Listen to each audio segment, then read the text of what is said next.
Hello, my name's Duncan. Welcome to Back Away from the Donkey and Back Books. I'm here in a different position today.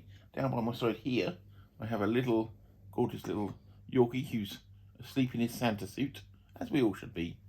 And also with me being my camera operator today is my wife, Mrs. Baft, or Mrs. Donkey, as I'm not allowed to call her, or Rosie as the name. Hello. And she's going to throw her oar into this, because this is a tag video. Little Ruby's down on the floor there, looking sort of Ruby. So here we are. We're going to do the hot or not tag today because Al from Big Al Does Booktube, I think he tagged me last week or somewhere. So at the moment I've got a list of the hot or not tag, and these are, like, as far as I can work out, they are single words, and you're meant to do a reaction and say if they're hot or not, and you won't get a single answer out of me because I'll start rambling, and then Rosie's going to chuck her oar in when she disagrees with me, which will probably be everyone. It's not that funny. So, I've actually got this off of, Greg's got the list here from another Bibliophile Reads. So, he's got a list so in front of me.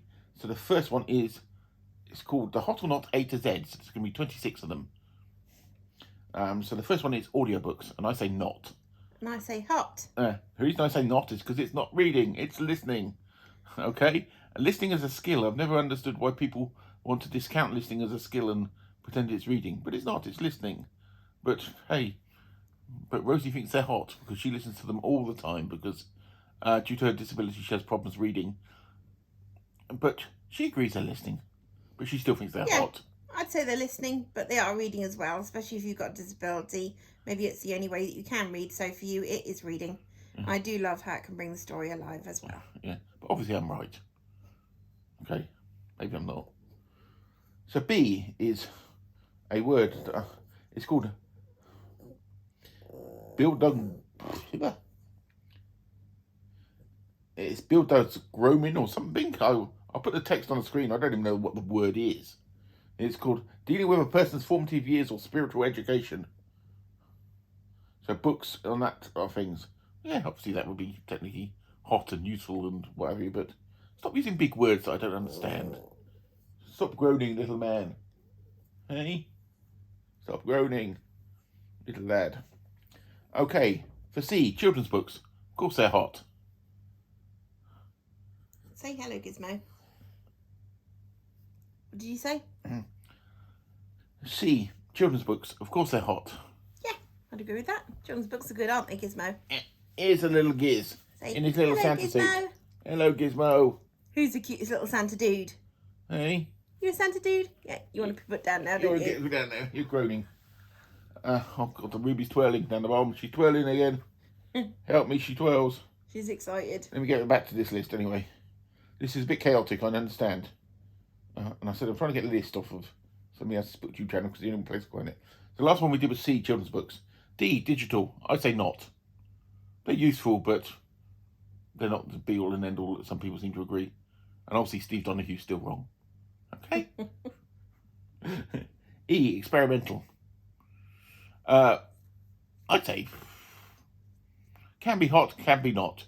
Sometimes it's just a way that somebody's just faffing around and trying to avoid doing something. Fantasy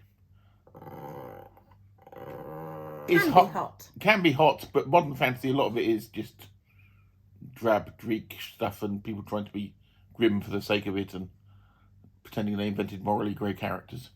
But that's my personal opinion. Graphic novels, they've always been hot. Hot, definitely hot. They've always been hot. Horror, depending how it's done, it's a sort of mix between hot and not. A warm. Yep, I'd agree with that. A warm temperature. I, inspirational. Of course, anything inspirational is hot. Yep. Journalism, of course, hot. As long as it's good journalism. As long as it's not crap journalism. Kitsch, which is basically something that's popular and sentimental. Don't know really. Yeah, I'm not sure on that one either. Yeah, maybe a warm. He's groaning down there, isn't he? A lot. He is, Mr. Groaner. He's a groaner. Okay, library. Libraries are all hot. We're using our library a lot at the moment. Good. As I'm doing the Read What You Own challenge, I seem to be using it even more. Yeah, libraries are good. Libraries are good. Mystery. Mysteries are hot. Yeah. A nice good little mystery. Non-fiction. Non-fiction's hot. Yep. Omnibus. I'd say not. When they collect a group of books and put them in a big omnibus edition, I don't think that's the way to read them. They're better off being read in their sort of original form, as far as It's I'm nice having concerned. the traditional book, isn't it, rather than them all being put together. Yeah, the original form, I like that. Poetry.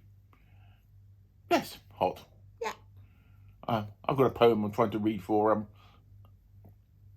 part of this Vlogmas thing, but the problem is it's in Scots and I don't read Scots very well, so it may or may not be appearing. But yeah, poems are always good. And quests, when a protagonist goes on a quest, physical or spiritual. Quests are good as long as they're written well. That's with any of these quests, really. If it's written badly, anything, even if it's hot. Anything can be bad if it's hot, if it's done bad, doesn't it, really? Romance. Not really. Not even really my kind of thing, really, but doesn't mean we don't dabble in the odd little bit here and there. I have read the odd Mills and Boon book, and I have got one ready to read, actually. It's not really my thing. Science fiction. Of course it's hot. Definitely. Always has been hot. Hot, hot, hot, and more hot. Yeah. It's just the best thing, isn't it? Everybody knows that. Translation. Books translated from one language to another. Yes. Yes, I've read some really, well, listened, shall we say? Yeah. There's some really good translated books. Using your ears. Not look your eyes. Listened, yes, because I can't read an audio book. That's impossible. Yes. But yes, translations, as long as translations are good. Next one is Übermensch or something. Or Übermensch. The Superman or extraordinary human. Characters who can do everything. Yes, as long as there's a reason they can do everything. If they can just do everything because there's no reason. Yeah, it doesn't make it very It doesn't interesting. make any sense. But then if you get a character like Superman, for starters, there's a reason he can do almost everything. There's a reason he's a character like that. Victorian literature. Yes, of course that's hot. 1857 to 1901? I suppose that's right, yeah. You get some great writers in this, great science fiction Some writers. Classics and that. Yeah, you get people like Edgar Allan Poe, so it's got to be hot. The Western. It's been warm. I read a Western last year.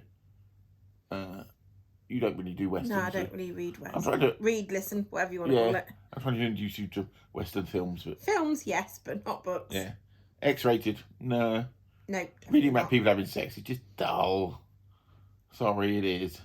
And when people put sex scenes in books, it's like, oh, good God. Just get it over and done with and get to the bloody point. I get to the point. They like each other and they're putting things in orifices. I don't really care. Young adult. I'd go... Yes, some of our favourite books are in that category, yes, technically. But I would... this is my argument, my always argument, is it's a pseudo-genre. It doesn't really exist. It's been invented. And half the stuff they modern apply as so-called young adult would have been cast as juvenile books back in sort of 20, 30 years ago. Don't really sort of work. And there's a certain area of books that they now count as young adult, which are just sort of, yeah.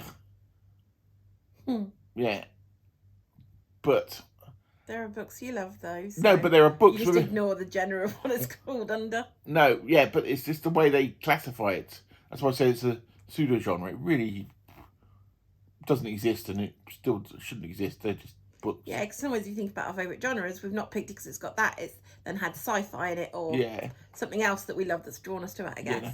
You know, if you know me, I've read I like the Highland juveniles, which are things like Starman Jones, which I love. Could you classify them as young adult now? If they were released now? That would be the thing. But then, if you look at Northern Lights, the Dark Material books, they were originally classified as young adult. And then they changed their name and decided not to classify them that because they would sell better. And it's just all genres are really a marketing gimmick, but... Well, it's like Harry Potter, isn't it? They mimic that, but then there's so many adults that love it, so... Yeah, Harry Potter's more the sort of creation of the young adult sort of genre than anything else, but it's just all a marketing gimmick. They call things in certain genres just to market them. Yeah, a bit like chick lit, really. Yeah. Stuff like that. And YA is more of a marketing gimmick than anything else, because a lot of it seems to be aimed at sort of teenage to slightly older young women. For a specific... No, because some of our favourite books, The End of the World ones, I think they're under YA. You know, Sarah Lyons. Yeah, but they are aimed at that sort of market. Yeah, I suppose so. Yeah, Doesn't mean you can't enjoy them, no. Doesn't mean you can't enjoy them, but that's the sort of market they aim for, and you can tell it. Whereas if you were seriously aiming for the young adult audience, it would cover everybody, but it doesn't. Yeah. But I hope I made any sense with that. But yes. Okay, the last one is Zeitgeist, the spirit or the mood of the times. Well, I never go with the mood of the times because I'm stuck in the past, I think. I've always been stuck in the past. Even when I was young, I was stuck in the past. So I'd say not for me. Yeah, I think that too. Yeah. So yes, that was it. The A to Z one. I said I was tagged by Al, and this is day... I don't even know what the date is. Is it day 11 or day 12? The 11th of December. So it's day 11 of the Vlogmas stories. The Vlogmas videos. And so we thought we'd give you a treat today and have Rosie's input and some groans from the little lad down here in his centre suit. Let's see if we can show you the guys, shall we? So we've got Miss Ruby Roo down there. Deciding she's going to have a good scratch right now. And also, oh, hey Ruby, you going to say hi? Hey baby girl, you going to say hello? You going to do your dancing? No? And here is Mr. Gizmo. Hey Gizmo, you going to say hello to everybody? You're going to be antisocial now. Huh, you little grumbler? Not even going to turn around and say hello? Let me see if I can attract you or something. Oh look, twirling. Oh, there we go. Happy rubies. 2 happy doggies. Can you see that wagging tail? Look at that cute Santa boy. And let's say hello, Ruby. Hello, yes, you're gonna have some. Gonna stop now so they can have some treats. Say goodbye. Goodbye.